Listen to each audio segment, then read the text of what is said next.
ICE has wrongfully detained United States veteran. This is a clear sign of racial profiling because he has been detained due to the fact that he is... Today we will dive deeper than any political commentator dares to dive. Today we will uncover the truth of ICE and their racial profiling. We will uncover the truth of what's happening in the United States, how people are being kidnapped, wrongfully kidnapped, off the streets without any explanation or reasoning. But before we do that, guys, I want you to join. I truly want you to join some of the smartest people and some of the brightest and most creative people on planet Earth. My followers, my true believers. And you can do so. You can join them right now. You can join them right now. All you have to do is just smash that like button and smash that subscribe button. It truly helps the channel grow. So please guys do that. And without further delays, let's go. Now guys, let's watch a short video clip together, okay? I'll just take my headphones and let's watch a short video clip together, okay? So if you don't know by now, this is George Retes, 25-year-old disabled veteran of the United States Army who is also a United States citizen. He was detained by ICE in Camarillo, California when there was an ICE raid. And even though he told them that he was a United States citizen, they did not care. They ignored the fact that he also stated that he was a veteran.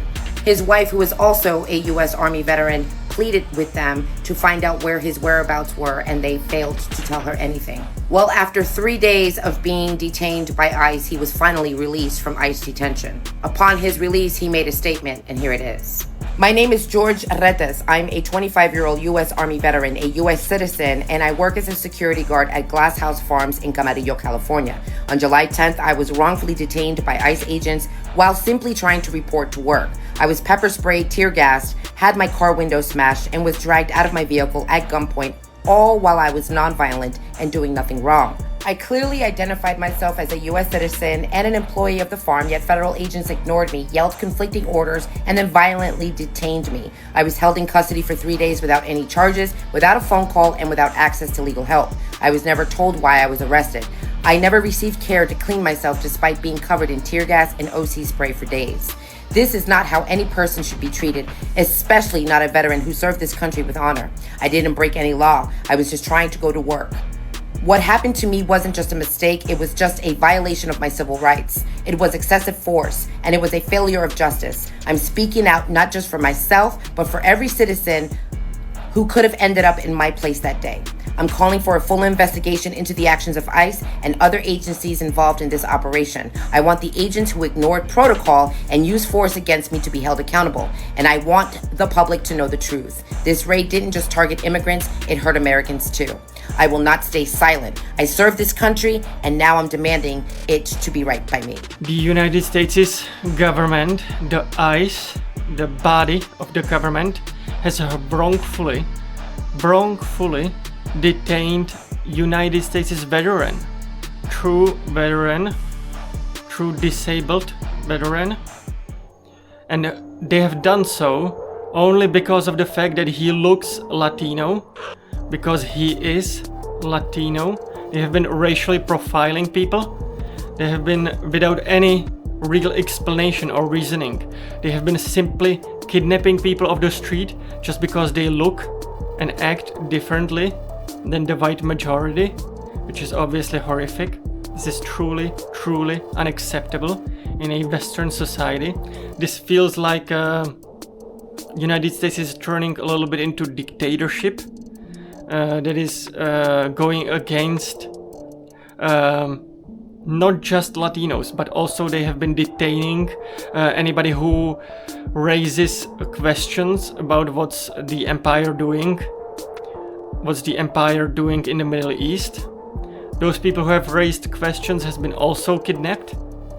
This is obviously horrific, truly horrific. It feels like that in the United States, no matter who you vote for, no matter who you believe and who you trust, you will always end up with McCain.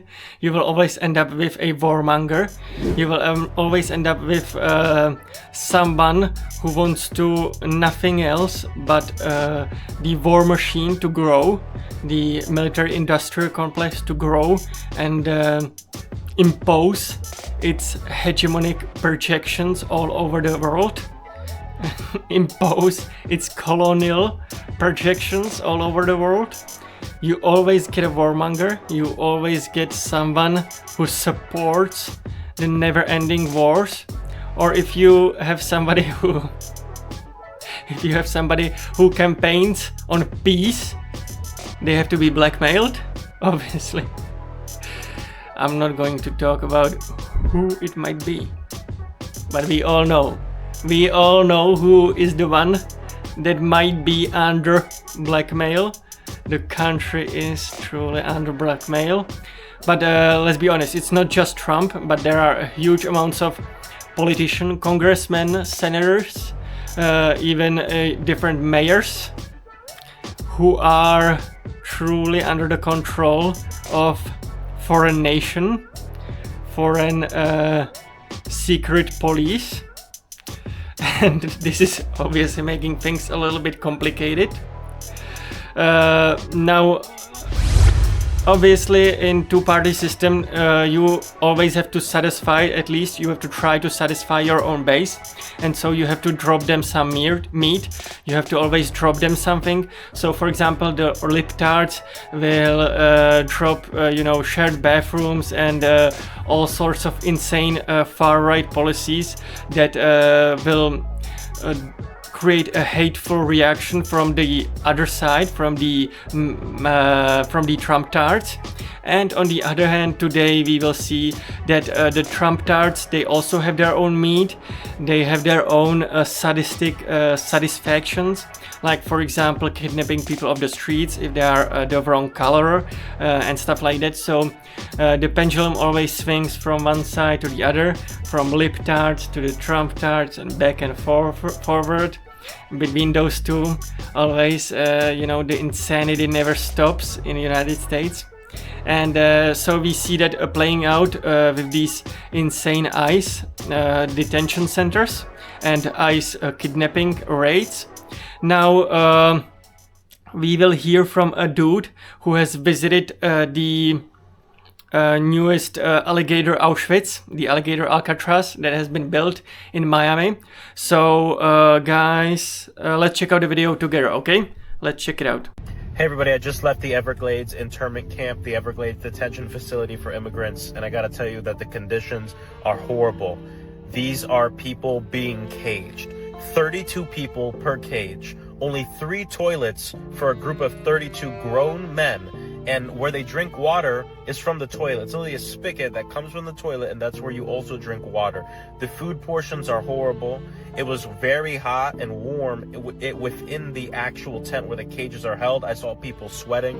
And they didn't let us walk fully in. They opened the door and let us look in, and people were yelling at us, "Help me, help me." I heard somebody in the back yell, "I'm a US citizen." We're gonna look into that. But something that really struck me is as we were walking away from those cages, they started chanting, "Libertad, libertad, libertad, freedom." And I saw people in those cages who look exactly like me. People my age. Every Floridian should be ashamed that our taxpayer money is being used for this. Terrorizing communities, putting people in an internment camp full of Latinos. And so I just wanted to do this report out fresh from leaving. We were in there for 2 hours. I will be back. We were able to get some clarification on the legal standing of the facility, but I can tell you this. They said that they're getting all their instructions from ICE. That is a federal detention center that is being run by the state. We are all allowed to go there unannounced whenever we want and see things how they actually are. So we'll keep everybody updated. Now we have heard from this particular dude who has visited the Auschwitz, the Alcatraz, the alligator Alcatraz Auschwitz. We have heard from him that situation is truly horrific inside of these detention centers, and particularly inside of this one. But what would you expect when you put up a party tent inside a swamp? Also, it has been built so fast that there is obviously no real sanitary requirements that are not being... Well, they didn't put up a real proper toilets, obviously. They haven't put up a real proper sanitary functions. There isn't even like normally running water.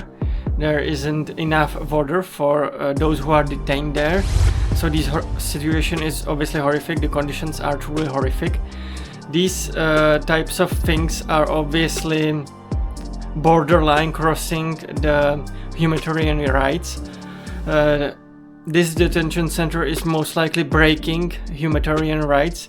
I want everybody to remind that even prisoners and detainees have their rights. They have their human rights, and one of the human rights is obviously to a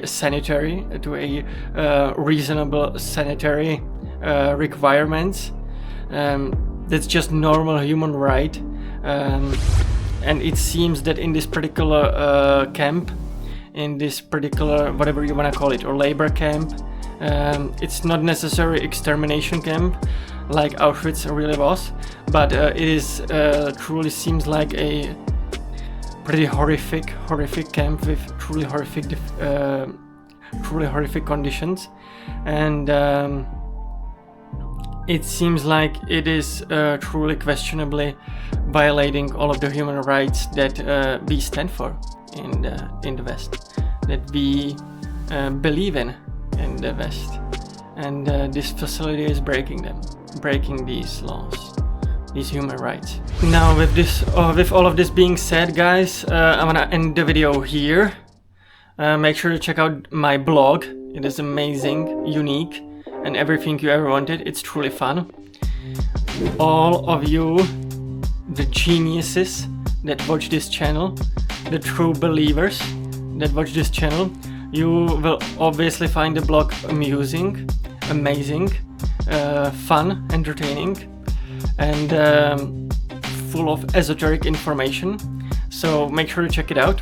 It's really fun. And also make sure to smash that like button if you haven't done so. Also make sure to smash that subscribe button if you haven't done so yet. And join the true believers. Join the true believers on this channel. Guys, I will see you in the next one. Bye bye.